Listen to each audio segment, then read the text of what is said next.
Hey everyone, and welcome to Almost Cancelled. I am Peter, that is Tara, and we are going to talk about the Twilight Zone, Season 1, Episode 7. It is called Not All Men. And full spoilers for the episode, of course. This is the new Twilight Zone as well. This is the, because me and Tara also do the classic Twilight Zone once a week, so I need to specify this is the 2019 Twilight Zone. And this episode, you have no points for guessing the message of this episode. Even just hearing the title, you know what the message is. Yeah, there's no subtext here. No. Joe is so weird about this season of Twilight Zone is that I feel like we're going back and forth between the message being painfully obvious to the message being so obscure and hard to decipher. Yeah. I've gotten angry at some of the episodes because I keep trying to figure out what the message is or what I'm supposed to get from it. And it just makes me angry. It's like the end of the second Matrix. Watching the architect try to explain to you what's happening and you just feel so dumb. Yeah, you're not the first one. There's been many a one. So I was hopeful for this one just because I like two of the cast members specifically. Tasia Farmiga, maybe Tasia Farmiga. I've never learned how to say her name, admittedly. The younger sister of Vera Farmiga, who I've seen in a bunch of movies. She was in The Final Girls. She was in. Unfortunately, she was also in The Nun, but she's been in a bunch of stuff that I've really liked. And so she's the lead character in this. She plays Annie. And then we have Rhea Seehorn from Better Call Saul, who I love on that show, who plays her bigger sister named Martha, which is a fine name for a woman. Fine name. So so the premise of this episode is that Annie is at work and she's just trying to do her job. She's doing very well, and she's kind of asked out, and I wouldn't say it's overly aggressive, but it's just a little bit pushy, right? Not a little bit, yeah. Not on like an obscene level, but just a little bit like sort of pushiness from this guy who works there to say, hey, come over and watch this meteor shower with me tonight. And she kind of gives in, although she does seem kind of receptive to it as well. She kind of smiles. She seems like she is genuinely a little bit excited by the prospect. You go on this date. Yeah. Meteors go over.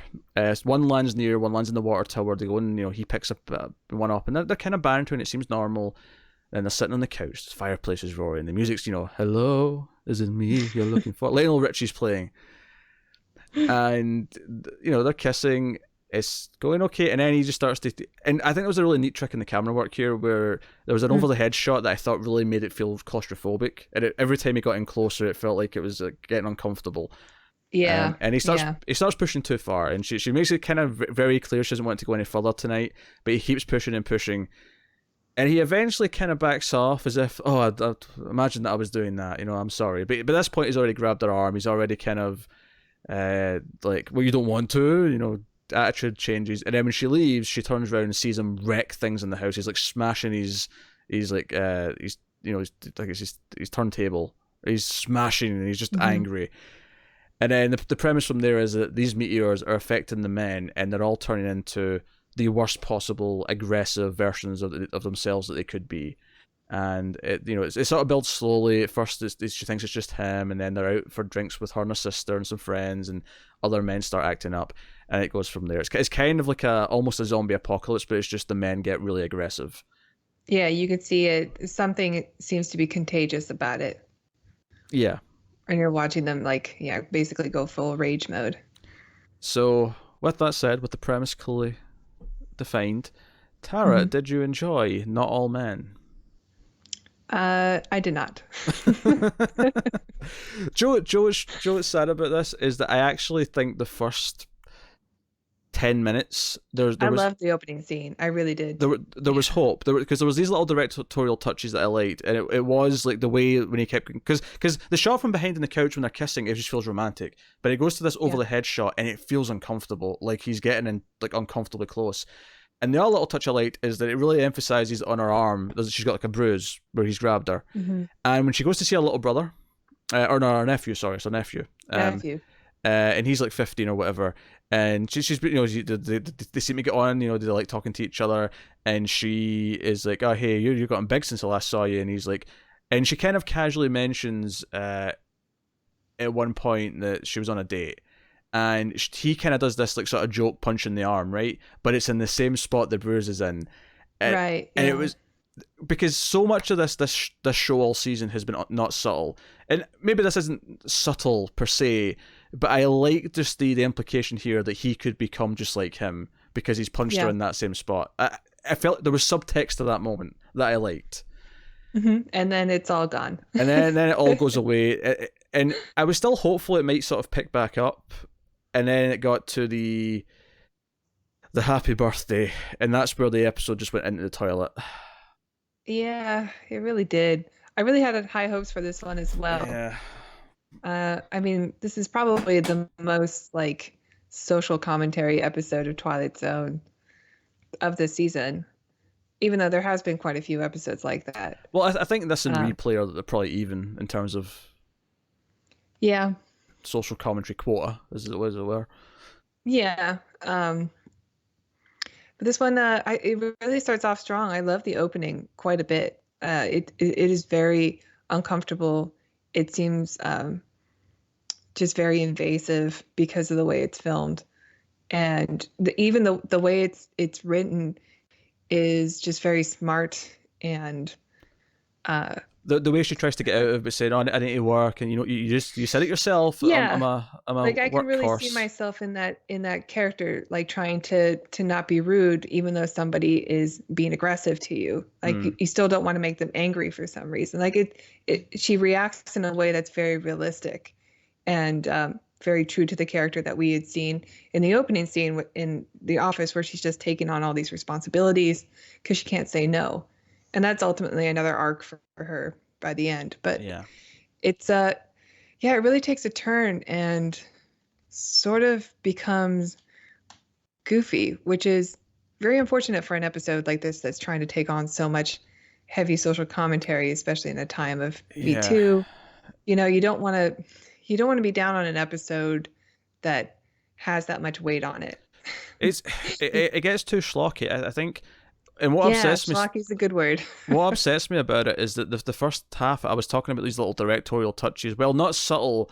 I thought were very effective in what they were telling me.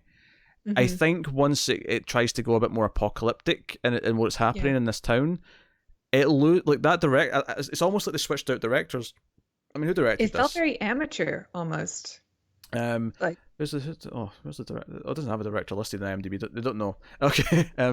So it felt like, especially when I got to that happy birthday thing where they come back, because at first the brother-in-law character, Martha's husband, he seems fine. When we first meet him, he's at dinner. They're just having conversation, whatever, and they come back to the house.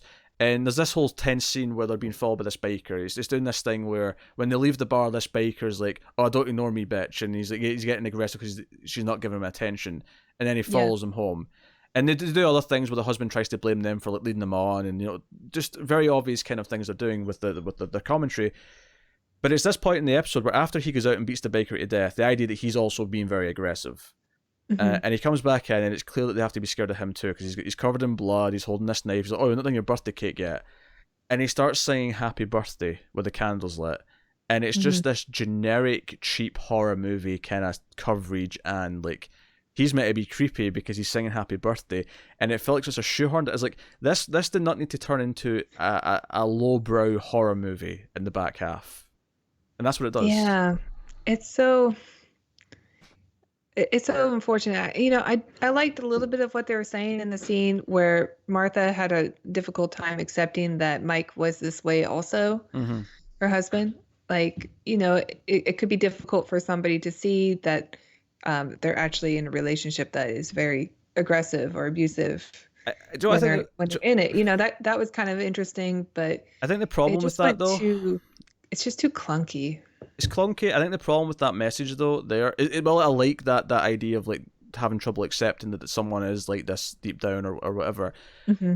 Is I don't think we get enough of him to actually know that that's true. I think the episode is really there's a scene at the end that kind of tries to back end some explanation into this, but up until this point, it's very unclear if the men that are doing this are deep down like this, and this is just bringing it out, or is the meteor Hmm. just making them do this? Like this is not they're not in control. They're not, like it's like a zombie. You don't blame the person for being a zombie. They're just a zombie. Like, Yeah. it's unclear at that point. Like, are they in some way to blame? And eventually, the nephew character, who almost goes berserk, fights it back, and he has this moment where he says, "Well, that's the strange thing. I didn't fight anything. I just chose not to. It was a choice." Yeah. And Yeah, and everyone at this point thinks it's the meteor that's causing it, but he had a piece of the meteor in his pocket all night.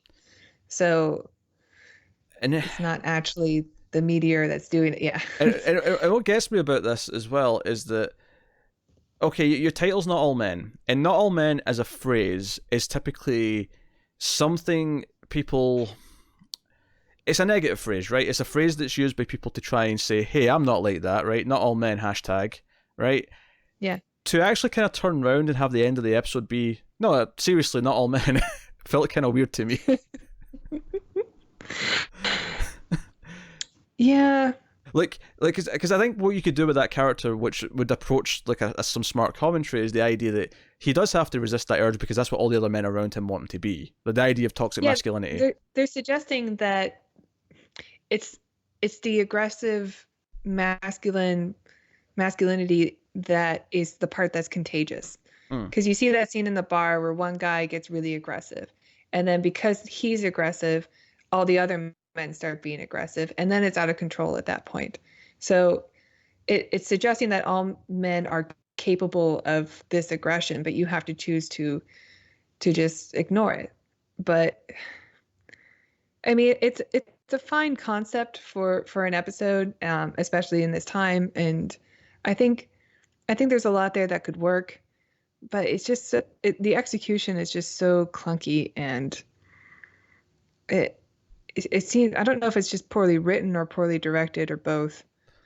I think it is both. I think because there's moments where I can see kind of what they're going for. I'm like, oh, I get what you're doing with this moment. Like, because at one point, the other guy who worked at the company, who was kind of like the boss, he finds him in an alleyway. After chaos is brought in, it's kind of like an apocalyptic scene, right? He finds him in an alley, and he's like, hey, I'm not infected. I'm not infected.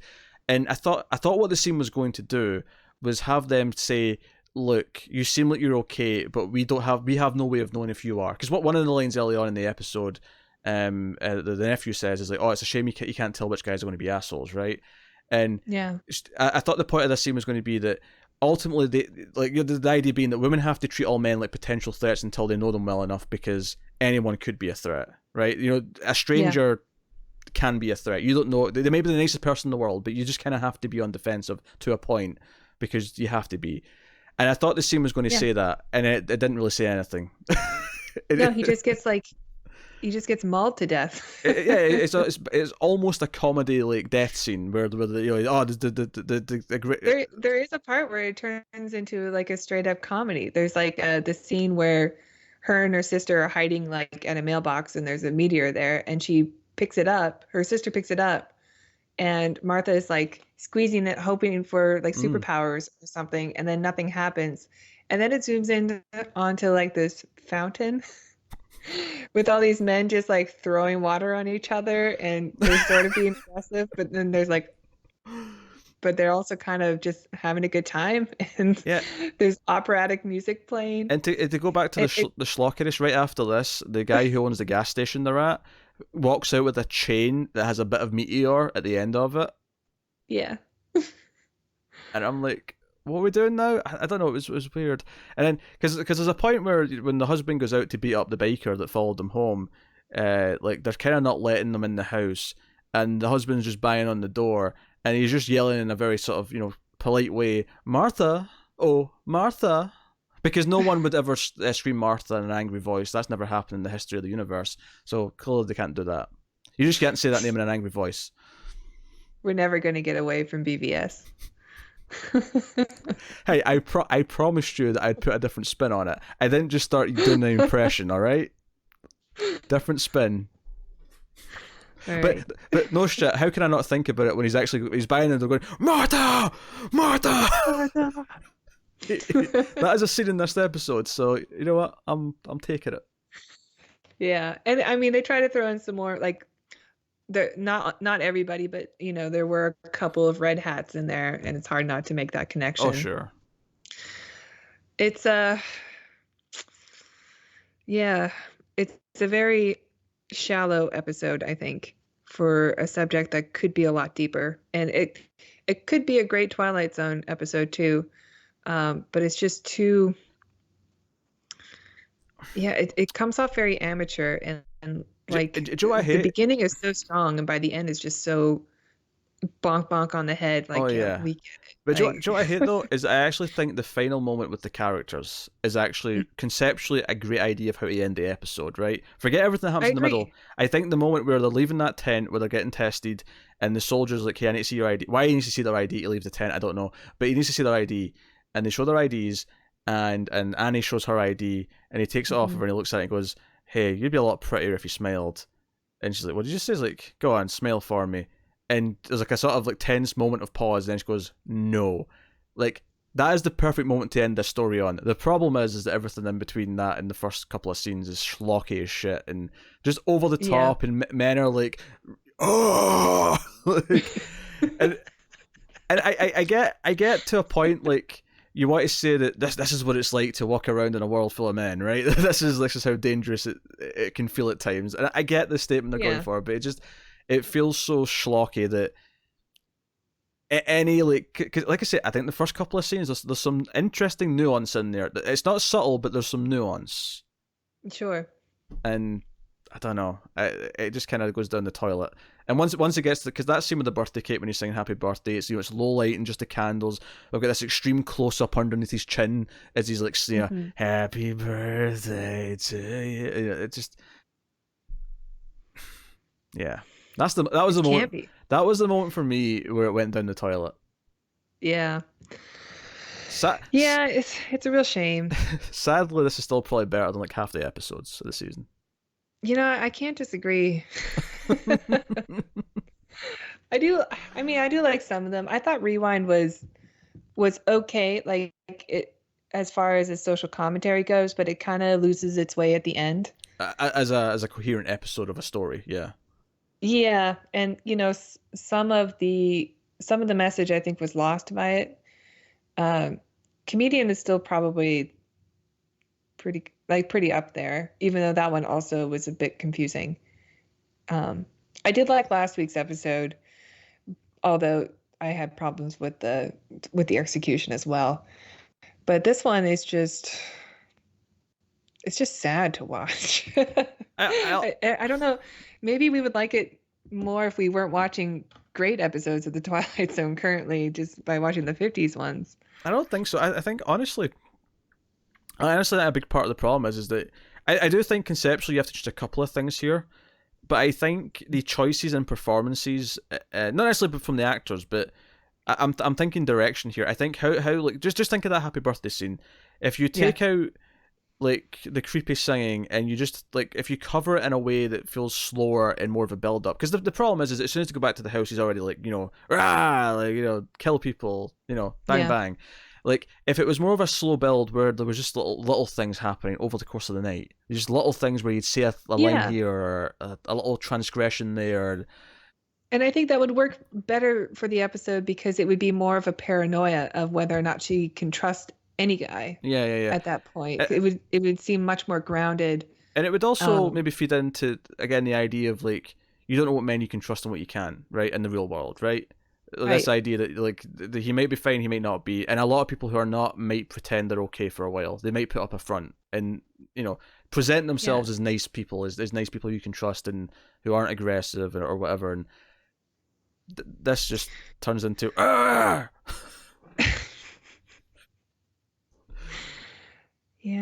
Hulk That fountain smash. scene was just so stupid though. Gosh. Yeah, and then the original guy who asked her out shows up at the because they go to get the nephew who's on a boat, and he shows Mhm. up at the docks carrying an oil chain with a meteor at the end of it. Apparently these are getting passed around, and he's singing Lionel Richie, and I started laughing because I mean I find that song funny anyway just because when I was in uni it was like a song that everyone sang and made fun of, but at the Mhm. end of this one he's singing really slow. He's like, "Hello, is it me you're looking for?" Yeah. I just Yeah. I like the main actress a lot. I thought she was really Oh, good. I she's a, actually haven't seen her in anything else that I can I've think seen her in of. a bunch. I'm gonna get a few. Cause I could only name two off the top of my head. Let me get her IMDb up. To give you. She was in The Bling Ring. I didn't like that movie that much though. But she's popped up in a lot of things. Yeah, Fail Girls I really like her in. Um, She's I, really good. I thought her performance was very subtle and yeah, people it for the was really good. record will know her. A lot of people will know her from American Horror Story. I don't because I hard quit that show. But Yeah, I watched it.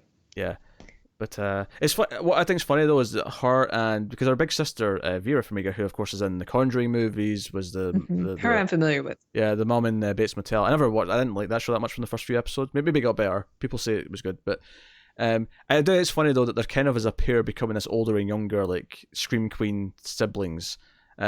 Yeah, And further, they look so much alike. I've always said that the first time I saw Tezia Farmiga and I saw her name, I thought, oh, that must be her, Vera's daughter.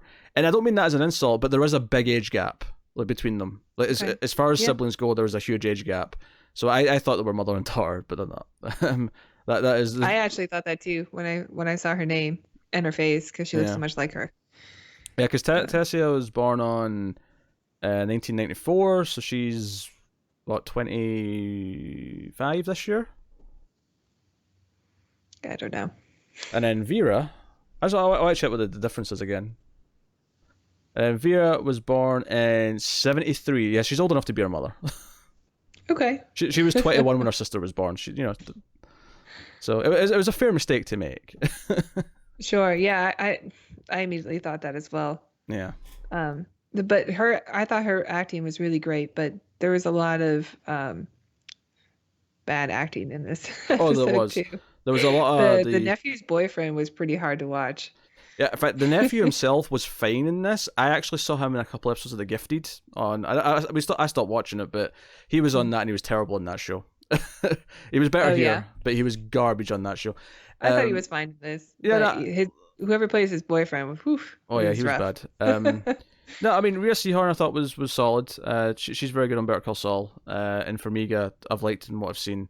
I mean I hated the nun, but that wasn't her fault. that was everything else. So I wanted this one to be good. as did I mean, I want them all to be good. Yeah, partly because it's a heavy subject, so you don't want them to mess it up, but also because I like some of the cast, like and also because I Yeah. finally want a good episode.